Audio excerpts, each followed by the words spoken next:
Good morning, Tull Skulls. A little bit of an update. Turns out you can only vote once for the Road Podcast Challenge. Once per Google login, that is. So if you have multiple Gmail accounts, you can vote multiple times, but it does still have to be once a day. So log in with one the first day, use the one the next day. So regardless, if you do have the option to vote multiple times with different profiles, we would greatly appreciate it. If not, and you've already voted, great, awesome. Thank you so much for taking the time to do it. We greatly appreciate it. Here's hoping we win.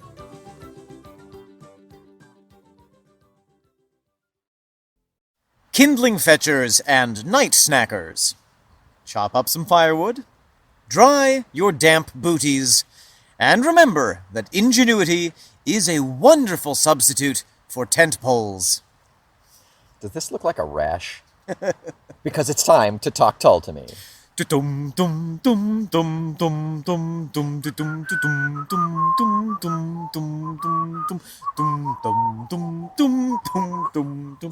Welcome back. I'm Omen Sade. And I'm Nick McGill. Together we are Feckless Momes. And this is a very special episode of Talk Tull to Me. Yes, a weekend wilderness getaway in which Nick and I, smelling strongly of wood smoke, will rearrange the river rocks on the mountainside of Prog Rock. We will build a Barlow bivouac, go for a ramble in Glasscock Glen, and hunt for fuel amongst the tull trees. Yes, every owl hoot a song, every frigid hour an album.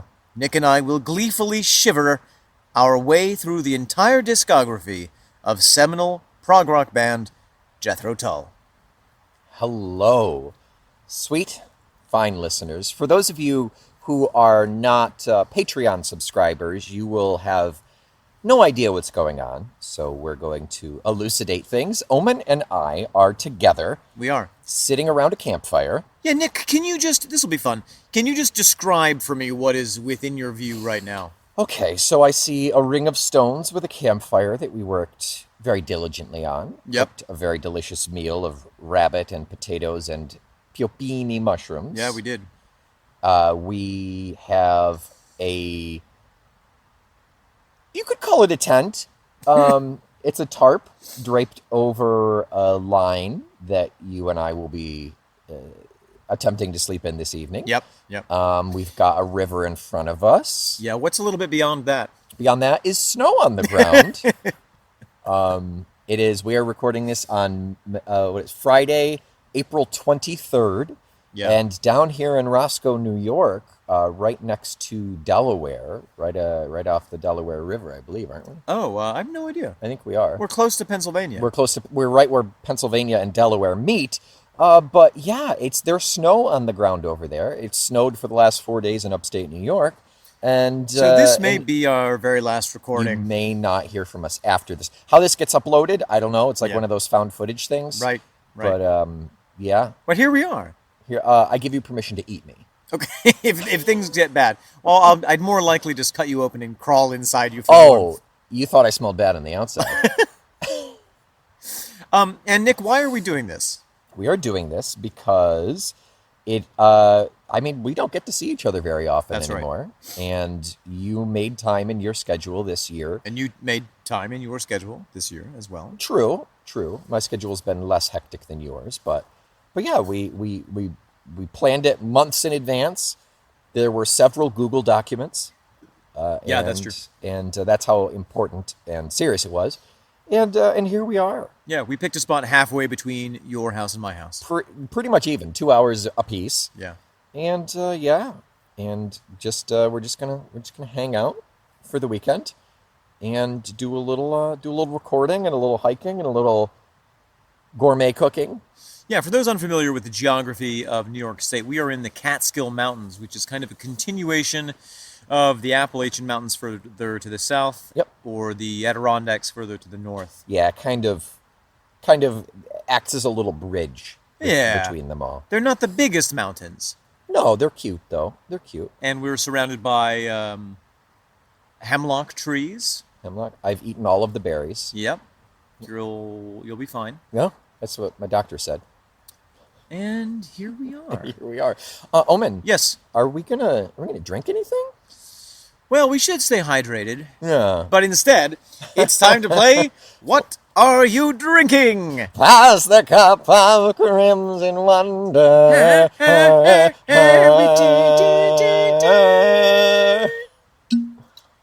Oh, that was nice. Good sound effect. What have we got? Oh, give me a finger or two. Oh, and also put some liquid in your cup. Yep. So here's some from me. So Nick has never had scotch before. I mean, I have this afternoon, but Omen brought a bottle of scotch. So we have here a bottle of the Glenlivet Caribbean Reserve single malt scotch whiskey, selectively finished in barrels that held Caribbean rum. Selectively finished. Selectively finished. Whatever that means. I think that means that they put some of it in the rum barrels and some of it they didn't. That makes sense. And then they put it back together. And then they mixed it, yeah. So Nick, here's to your health. Thank you, sir.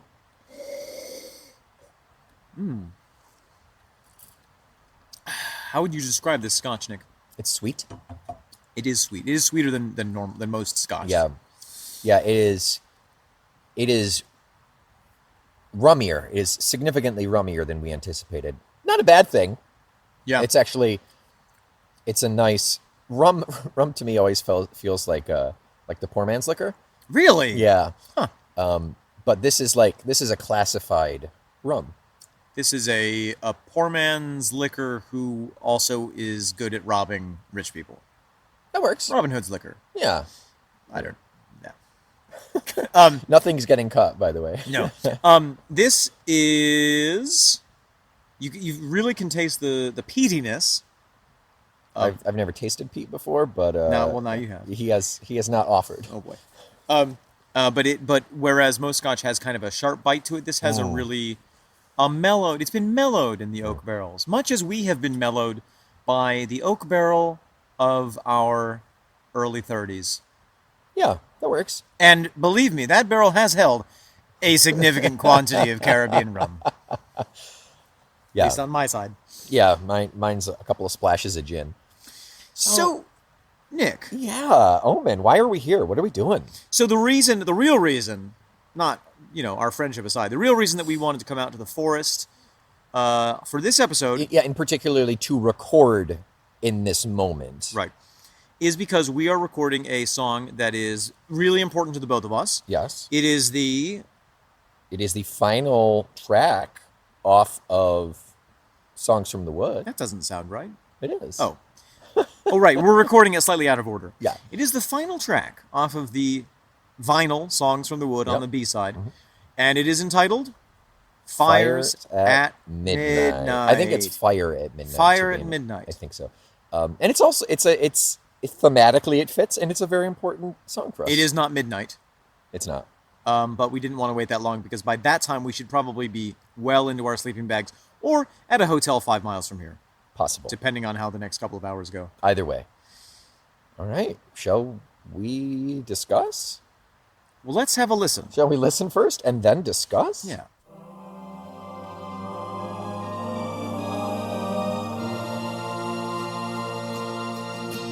So, Nick, there we have Fire at Midnight. Yeah. Do we want to get into why this song is so important to us? We could. Do you not want to? No, we could. I just wonder, do we want to talk about that earlier? Do we want to front load that? I guess it doesn't matter. Yeah, let's. Nick. Omen. Do we want to talk about why this song is so important to us? I don't think that's a terrible idea. This song is just one of my all-time favorite Tulls. Well, and let's go all the way back. Let's go back to the origins of the Feckless Momes and of our friendship. Sure. So we, in the time when we were teenagers and we were working at the Renaissance Fair, we would often our towns are not that close. No, and like over an hour. Yeah. Almost 2, maybe an hour and a half, which at that time seemed like a long way to drive. Now it's that's like nothing. Yeah, I did have a car. You borrowed the car. I had a car. I had the T-Mobile. Yeah. Oh, for a little bit, yeah. Until it tried to kill me on several occasions. So yeah, when we did get time to hang out that wasn't at the Renaissance Festival, it was like we took full advantage of it. Yeah, we wanted to maximize that time. So, and that meant staying up until who knows. I think that we saw the dawn more than once. Yes, I concur. And we would stay up super for many hours, Uh-huh. Talking about Jethro Tull mostly and life. Yeah. And I think that I don't know exactly how it happened or when it happened, but this song became kind of an anthem for us because I think it's safe to say that both of us are weirdos. Mm-hmm. Yeah. And didn't necessarily have a lot of people in our closer social network, right, who we felt like really understood us, or we felt like we could really talk to deeply about stuff. Uh-huh. And so I think that like arriving at your house or you arriving at my house really did feel like a kind of a homecoming. Yeah. In a way. Yeah. Yeah, it was because we did only have that time at the fair normally. So that was a couple of months out of the year, and then every other time we had to coordinate around school and shows, right. and I mean neither of us did sports, but school and shows, and so it was weekends, and it was driving. If it wasn't the summer, it was generally crappy upstate New York lake effect winter, and so it was not an easy thing for us to spend time together. It took decisiveness and commitment to actually mm-hmm. visit. And permission from my mom. Yeah. On top of that, when we were in college, right, in university, was it right before you were going to Italy? It was right before I went to London. So London, okay. So there was 1 year. We didn't overlap every year at the fair, but it was one of the years that we overlapped. And in the fall, I was about to go off to London for 6 months, and when at the time I thought it was going to be a year, and it did end up being a year. It's just that half the year was in Italy. And that was going to be the longest that we'd ever gone without seeing each other since we had met. And it was kind of a poignant moment. Yeah. And as college kids will do, this is probably the most bro-y thing we've ever done. You suggested, you were like, I remember we were standing on the balcony of one of the stages at the Renaissance Fair that has several, like 4 rooms. Yeah, we were neighbors, yeah. On the top level. By rooms, I mean shacks. Yeah. Lovely little shacks. And you're looking off at the sunset, and you were like, dude, we should get matching tattoos. I probably did not sound like that. And I was like, dude, that's an amazing idea. Then we crushed a Monster Energy and headbutted one another. So we decided. So the decision to get tattoos came before we knew what we wanted to get. Mm-hmm. Mm-hmm. So then we were like, well, okay, what would we get? And we went through several ideas. We were talking about like something that represented the Renaissance Fair, and then we were like, no. Yeah, Renaissance Fair isn't forever. It's not. But Jethro Tull is forever. Is our bonding and love over Jethro Tull is forever. That's right. Yeah. So we tossed around a lot of ideas about what kind of Tull-inspired thing we wanted to get tattooed on ourselves. And I believe it was you suggested. I think it was you. Really? I think you suggested the new. Neither of us want to take responsibility for this. But someone suggested the imagery of frogs and newts slip in the dark. Yeah. And so we decided to get a newt. A newt. Specifically a red-spotted salamander. Yeah. And that's why the Feckless Momes logo is a newt. We've been sitting on this information for so long, for over 100 episodes. Surprise. As if you were wondering, that is why. So, Nick, where is your tattoo? Mine is on the inside of my left ankle. So, Nick, let's talk about the song. Omen, where's your tattoo? I don't think I can say on the radio. Oh, you've said some pretty good things on the radio. I decided I was very passionate about being an actor at the time, and I was like, I mustn't have any visible tattoos. So I got it under my waistband on my left haunch. It's like on the pelvic flange. Hurt like a business. Yeah, I bet it hurt a lot more than mine did. Yeah. So that's a little bit about this song and why it's meaningful for us.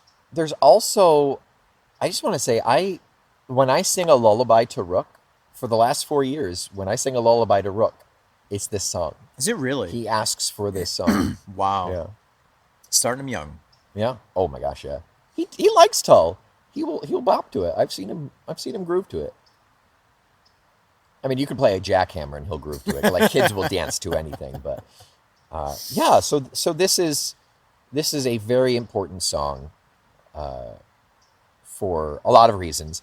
And actually, I think Ray kind of likes it just because it's the lullaby song too. Oh yeah. So got her. Nice. Got her. So our personal feelings out of the way, or acknowledging that relationship that we have with this song, we will do our best to observe it with a removal, with a professional professional remove. I had one of those ones. Weeks to recover. I'm probably gonna have one tomorrow after all this scotch. So, Nick, should we talk about the music? Yeah, let's talk music. Okay. This has some interesting things going on. Mm-hmm. I think that we have a lot of synth, actually. I think this is sort of like... Yeah, it's pretty synth heavy. The first couple of chords, we have that big, broad, almost... organy sweep? Almost like the son of Mellotron.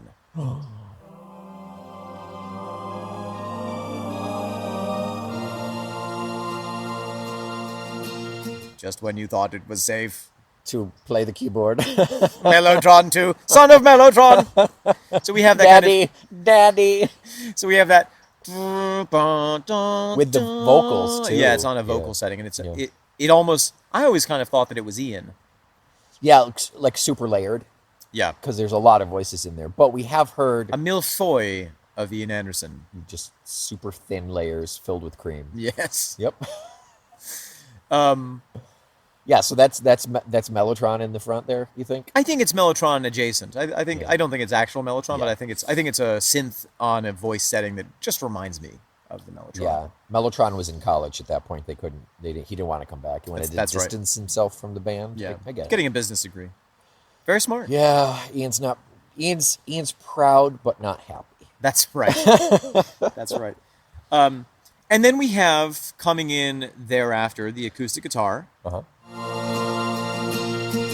And nice and slow. The pace on this is a nice, slow, mellow song. And the piano. Piano. That makes me wonder if perhaps we have some of the potable organ in there. The potable organ? The portative organ in there. It is potable. You can consume it. You can drink it. You should. You should, honestly. Put hair on your chest. I wonder. I don't think so. I would have to go back and really kind of hammer out the individual parts. I don't think so. But it's true that we have some kind of keyboard and also a piano. Yes. Yeah, it's very layered, and it doesn't give you much time to work into it either. No. It's like a lot of songs off of this album. It starts out fairly quickly in terms of what they are throwing at us instrumentally. Right. You want to throw another log on the fire? Yeah. While Omen throws another log on the Barbie,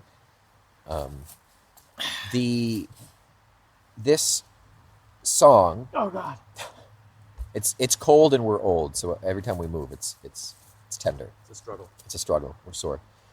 So this song is the perfect closer, I think, musically and sentiment-wise to this album, and it feels more sentimental than honestly a lot of Tull that we're used to. Oh yeah. There is so much emotion in here. Just from the music. Yeah. And granted, it's the first album in a while that hasn't been, I don't know, produced for some semblance of show. So maybe there's something there that it's a little more personal for Ian. And like we said, this is his time going into, this is the first album where he was at the Chateau de Anderson, off in the English country.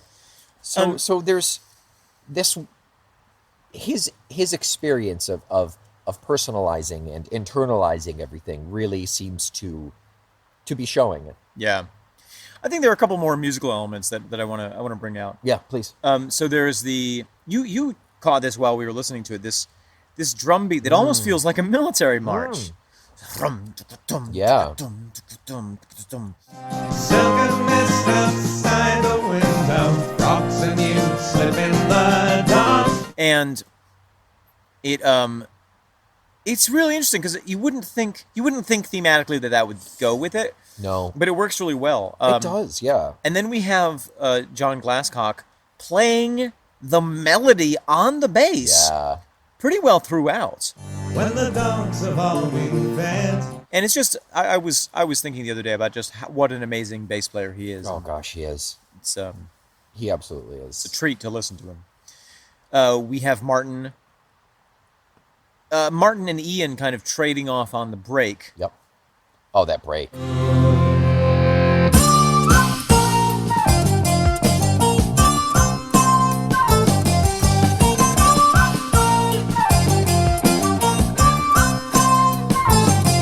I used to hate that break, you know? I did not know that. I feel like it's too... I initially felt like it pulled me out of the sentiment of the sweetness of the, I guess for lack of a better term, the lullaby aspect of this song. Okay. Going into that kind of heavier melody, that driving force. You don't sing that part when you sing for Rook? No, I don't. No. Maybe you should. I should. Maybe he would appreciate it more. But I felt like it was distracting and it pulled me out. But after having done, 120 plus episodes of this podcast, you've made me drink the Kool-Aid of Martin Barr, and I can appreciate him much more than I did. Yeah. I mean, I think that thematically, I think it would not be as powerful a song if it was just what you're calling the lullaby part. If it ended after that second verse done, Right. yeah, I agree. And maybe this is the time to transition to talking about some of the lyrics. Sure. I believe in fires at midnight. Yeah, it opens with a reference of Fires at Midnight, and it closes with a reference of Fires at Midnight. Yeah, and I think that imagery-wise, well, and the last line of both the first and last stanza is, "It's good to be back home with you."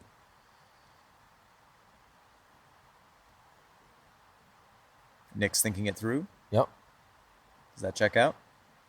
I don't think so. Hang on.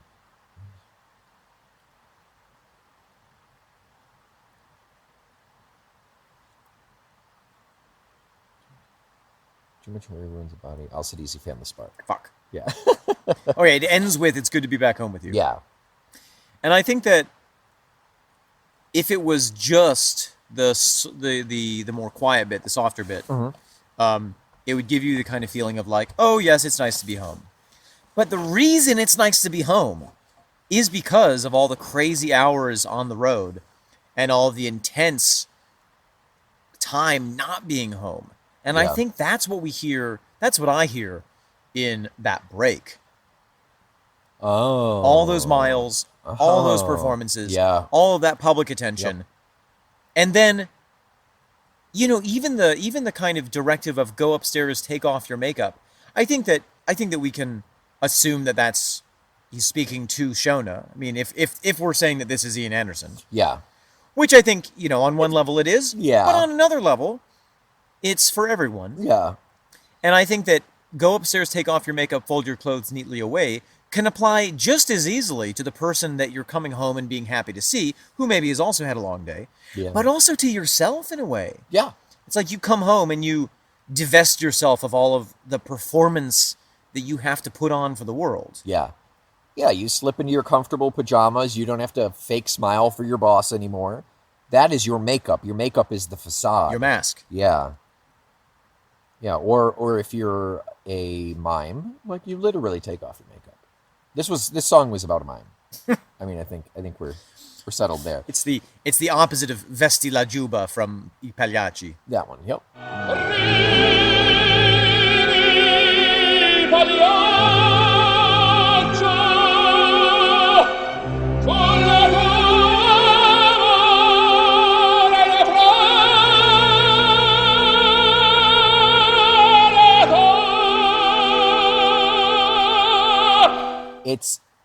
It's just so beautiful, and the idea.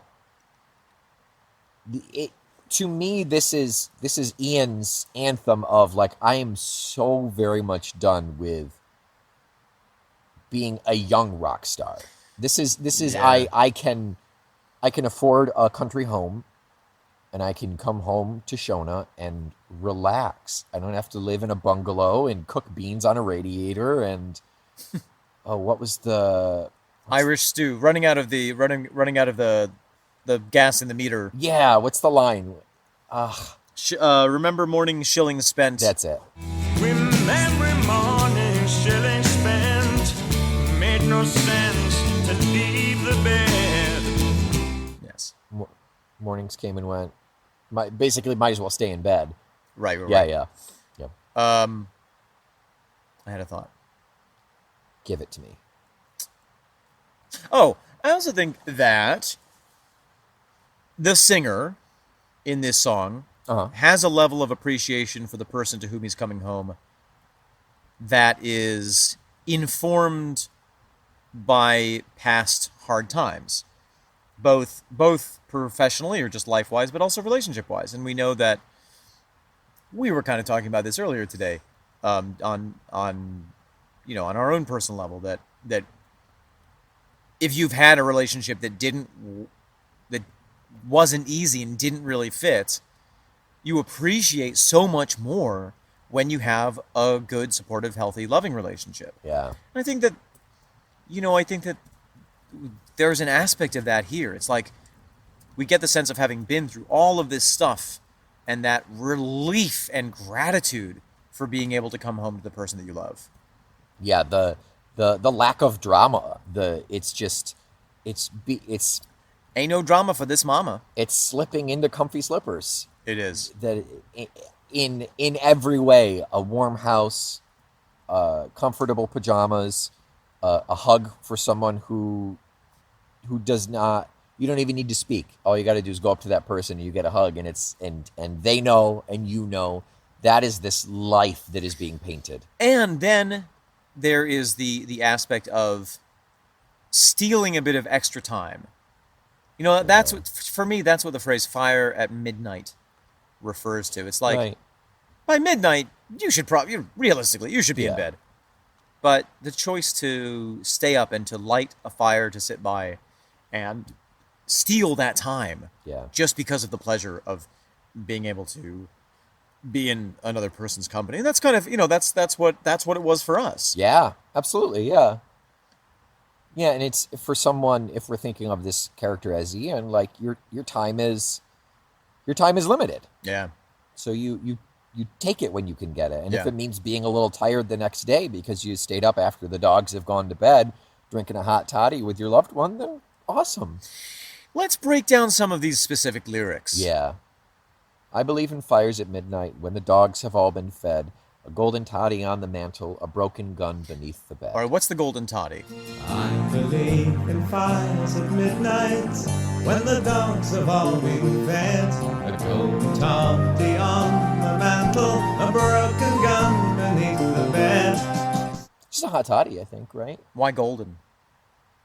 Because it's usually rum and butter, so it's hot butter. Isn't a hot buttered rum like the classic hot toddy? Hot toddy is scotch and tea, and honey. Oh, maybe the honey then? No, I always pictured it as a hot buttered rum. Yeah. That's very funny. I always sort of Yep. That. Take a little. I always imagined that the golden was kind of in reference to it glowing from the light of the fire. Yes. And almost it having like a life-giving property to it. Yeah. Well, It's on the mantle because he stood up to go put another log on the fire. And he puts it on the mantle. I love that. Yeah. Broken gun beneath the bed. Silken mist outside the windows. Wait a minute. What's about? Tell me about the broken gun beneath the bed. I don't know. That just feels like set decoration to me. Very weird image to. It is. No, it. There are the birds, finally. It is, but do you have anything for it? Well, is that like a... Okay. Is that a standard, like, we own a home, we need to have a gun to protect it? Is that just like a domestic thing? I think that if it was a gun beneath the bed, I think it would be. The world outside is scary, but I have the capacity to protect it. Yeah. I think a broken gun beneath the bed is... I have broken my desire to live in conflict with the world. I am at peace. Wow. I have broken my gun and put it away. I see it, now that you mention it, I see it more like a broken gun is only so protective if I'm only in the house a couple days a month. I can only protect you so much. Oh. It is the imagery of him. He is broken in his ability to be a gun. Yeah. Happiness is a warm gun. Happiness is a warm gun.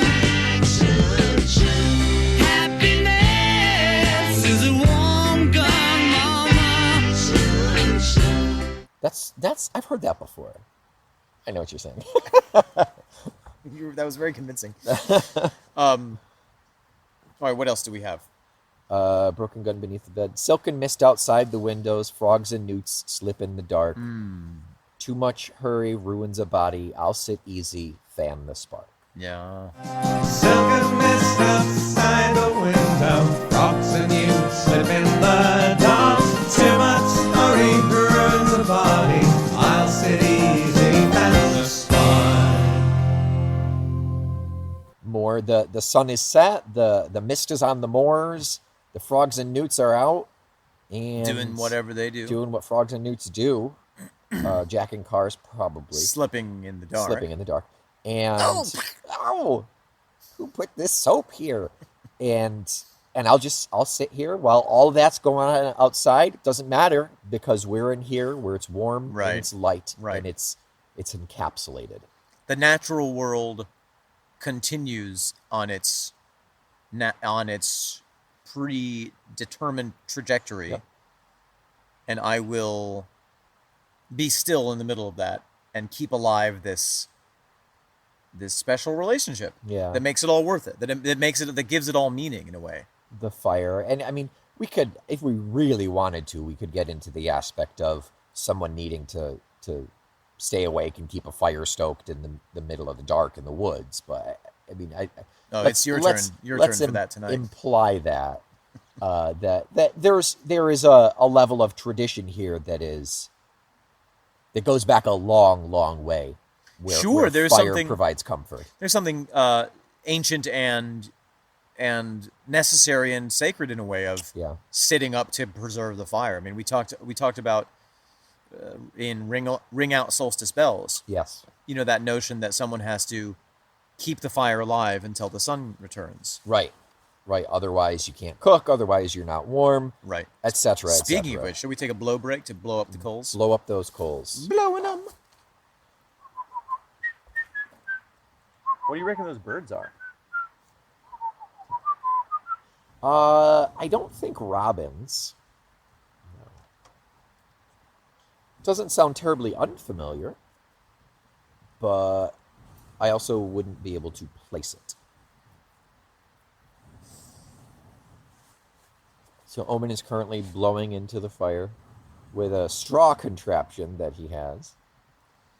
It is two metal hollow rods connected by a piece of rubber, I guess? Yeah, or silicone. And he uses it to blow into the bottom of the fire pit, and he's getting those fires stoked. Tell you what, he's getting my fire stoked. Gonna be a warm night in the cold Roscoe, New York. I hope it is. Yeah, please. I'm just gonna put the top of one of these on. So funny story while we're waiting. Nick forgot to bring the poles for the tent. Right. Yeah. so funny. You have a tent. I have a tent. You brought a tent. It's here. Yep. But we forgot. It is rendered useless. Useless. I forgot the poles. But with the rope in my truck and the tarp for the bottom of the tent, and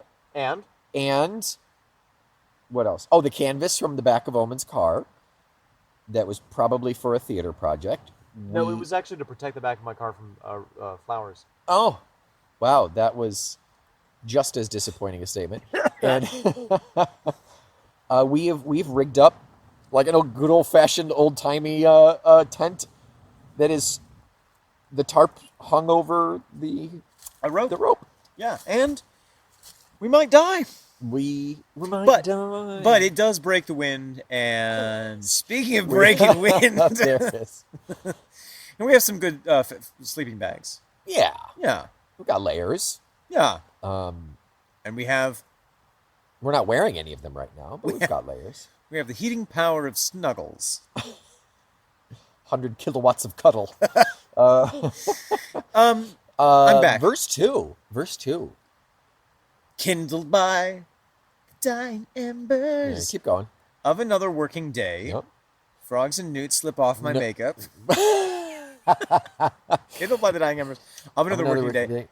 Go upstairs, take off your makeup, fold your clothes neatly away. I'll sit and write this love song, as I all too seldom do. Build a little fire at midnight. It's good to be back home with you. Kindled by the dying embers of another working day.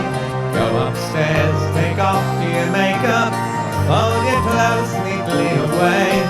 Me, I'll sit and write this love song, as I all too seldom do. Build a little fire this midnight. It's good to be back home with you.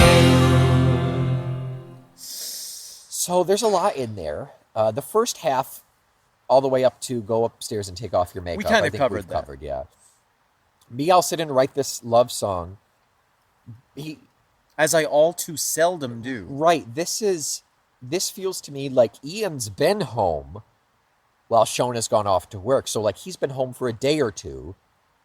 So he doesn't have to go slip into something more comfortable.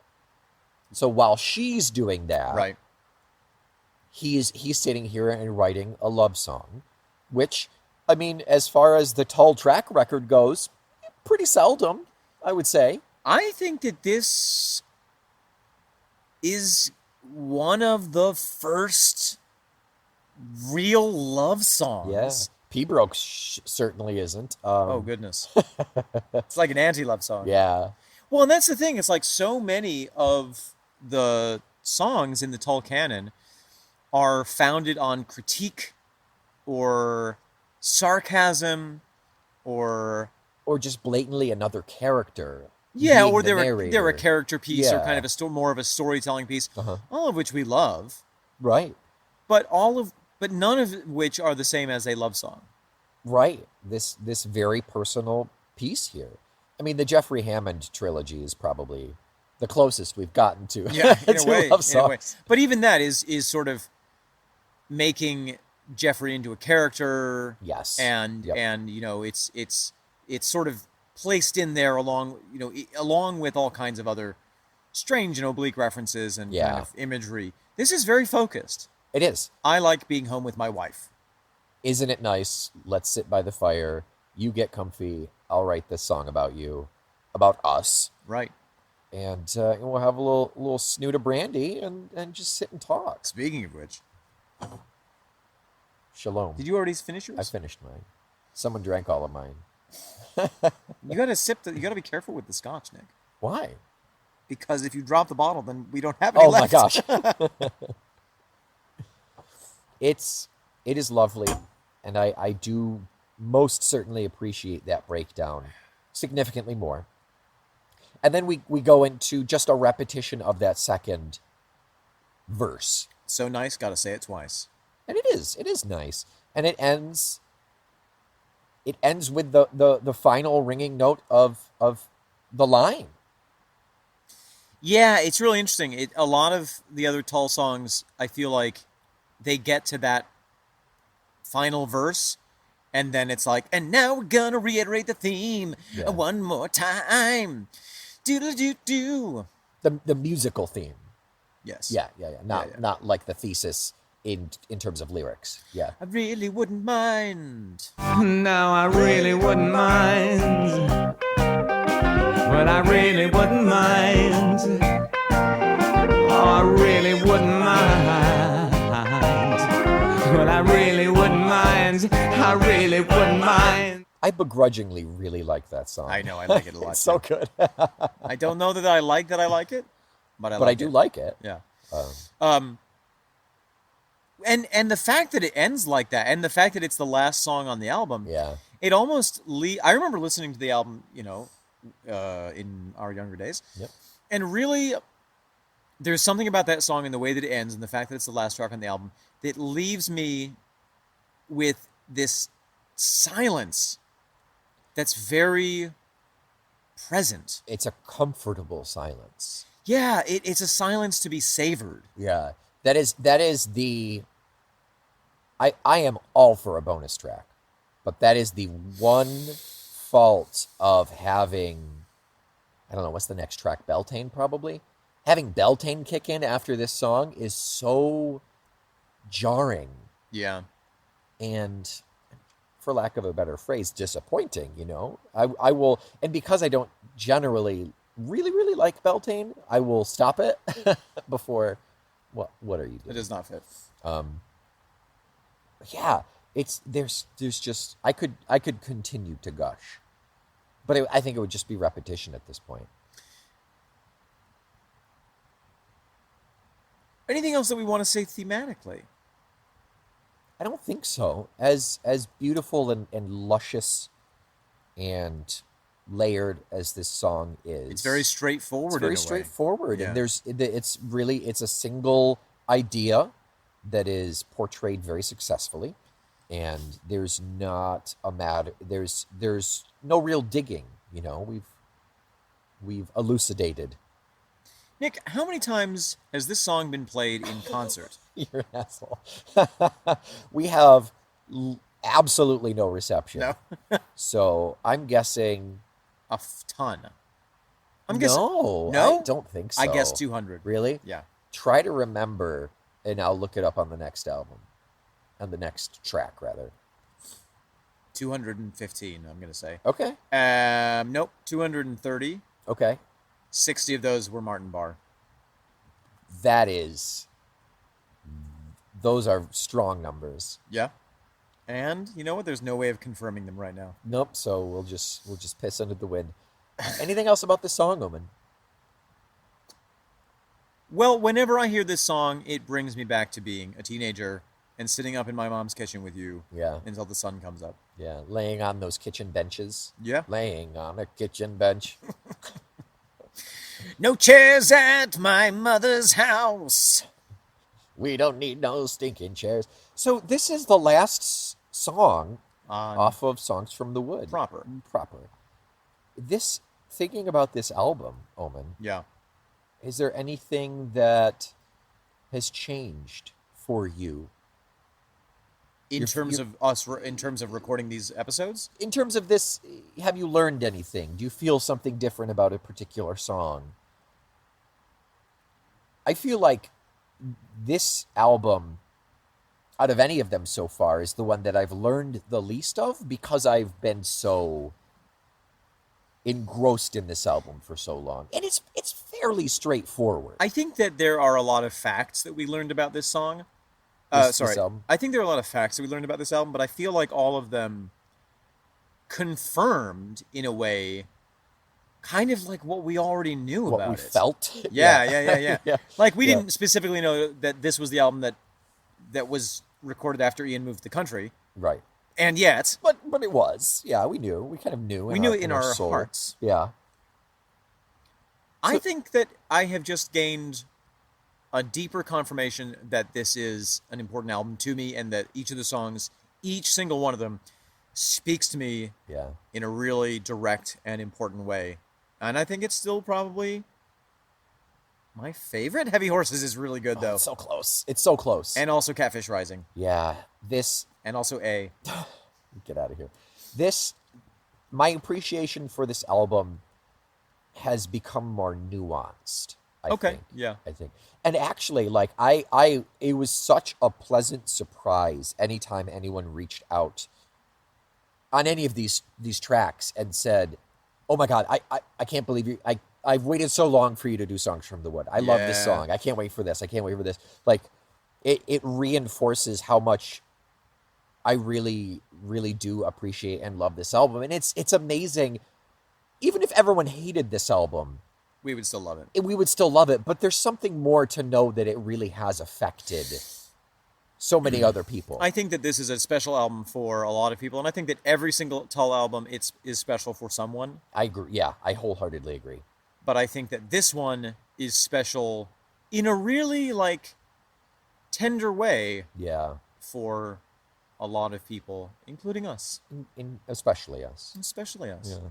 Build a little fire, it's midnight. It's good to be back home with you. Wow. So I think next week is Beltane. Don't write it down in your calendar in pen. Write it in crayon. Write it in crayon, erasable crayon. Yeah. And until next week, you don't have to stay up late and write a review. I mean, you could write it on your lunch break. You could do it first thing in the morning over a cup of tea. As you all too seldom do, please write a review of our podcast and submit it to wherever you can. It does help us get more listeners. Yeah, that it does. And if you have not yet joined the Patreon, You missed out. You could still subscribe and get access to previous posts, which has all of the videos and photos of this very camping trip. if you want to see just how janky our sleeping structure is, that is sign up for the Patreon and you will be amazed, horrified, glad you weren't there. without a doubt worth the $1 a month at least. But you might as well chip in the extra $4 and get the Talk Tull to Me, the Talk Tull with me, and the outtake Tull to Me. Boy, that bird is going to town. I wonder if it's a bird, what are these things called? A fuckity. a cockatiel. Who's that over there?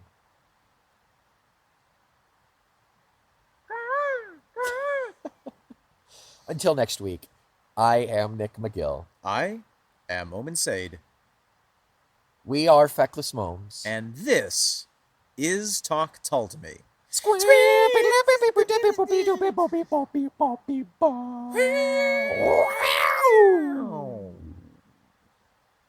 I'm gonna run upstairs, take off my makeup, and maybe change it to something a little more comfortable. Do you need anything from upstairs? Yeah, while could you grab my makeup? You're gonna put yours on? I need to put mine on. Got it, Because okay. I gotta go. Yep. Okay. I'll be right back.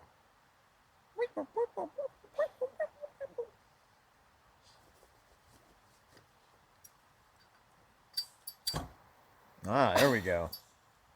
Oh God. Oh my God, it's out of control. No, it's on. Everything's on fire. Oh my God! What's going on? Were you building a fire down here? We don't have a fireplace. Quick, throw me the concealer. Oh my God! Thank God.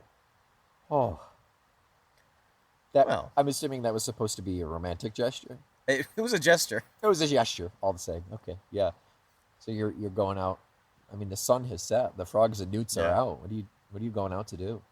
It's best if you didn't know. Work the nightlife. I am working the nightlife. I mean, we do have to pay for all those flute lessons. That's true. So And I owe a ton of money to all those newts out there. Those vicious. shaking you down, They are. left and right. Woof. Well, be safe. Yep. And don't look them in the eye. Nope. And remember that Talk Tull To Me is actually a proud member of the Feckless Momes Audio Network. Forgot that was the point. I think we did it. Yeah.